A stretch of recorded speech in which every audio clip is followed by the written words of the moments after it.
Good morning, children. Today we will teach chapter 9 air and water. आज हम chapter 9 पढ़ेंगे air and water. Come to the page number 72.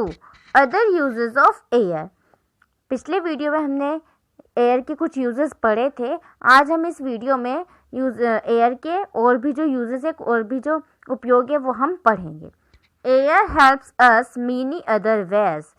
Air जो है हमारी बहुत दूसरे तरीकों में या बहुत सारे कामों में हमारी मदद करती है.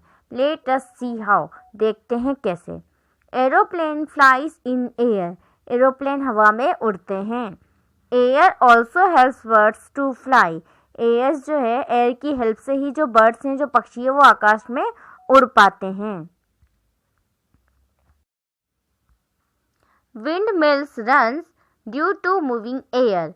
विंड मिल्स यानी कि पवन चक्कियाँ. जो पवन चक्कियाँ होती है ये भी हवा की सहायता से ही चलती हैं. Parachutes fly in air. Air में पैराशूट जो होते हैं वो भी एयर में ही उड़ते हैं. A sailboat sails in water due to moving air. पानी में जो सेलबोट चलती है वो भी हवा की वजह से ही आगे की तरफ बढ़ पाती है. Wet clothes hung on a clothes line dry due to air. कपड़े जो है हम सुखाने के बाद जो क्लॉथ्स यानी कपड़े सुखाने के तार पे जो डालते हैं वो भी हवा की हेल्प से ही सूखते हैं. Air is used in tyre tubes of bicycle and other vehicles. Air जो है वो साइकिल और अदर व्हीकल्स की टायर ट्यूब में भरी जाती है. A flute plays due to air. बांसुरी भी हवा की वजह से ही बजती है क्योंकि उसमें जो छेद होते हैं उनको बंद चालू किया जाता है और हवा के बाहर निकलने से और अंदर जाने से ही म्यूजिक बनता है. What does air contain. यानी कि एयर में क्या क्या होता है.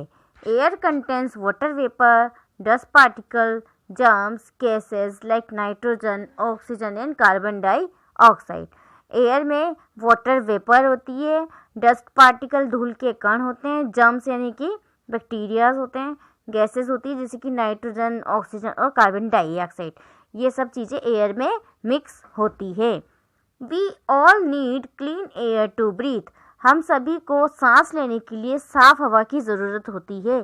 क्लीन यानी साफ, नीड यानी ज़रूरत, ब्रीथ यानी सांस लेने के लिए.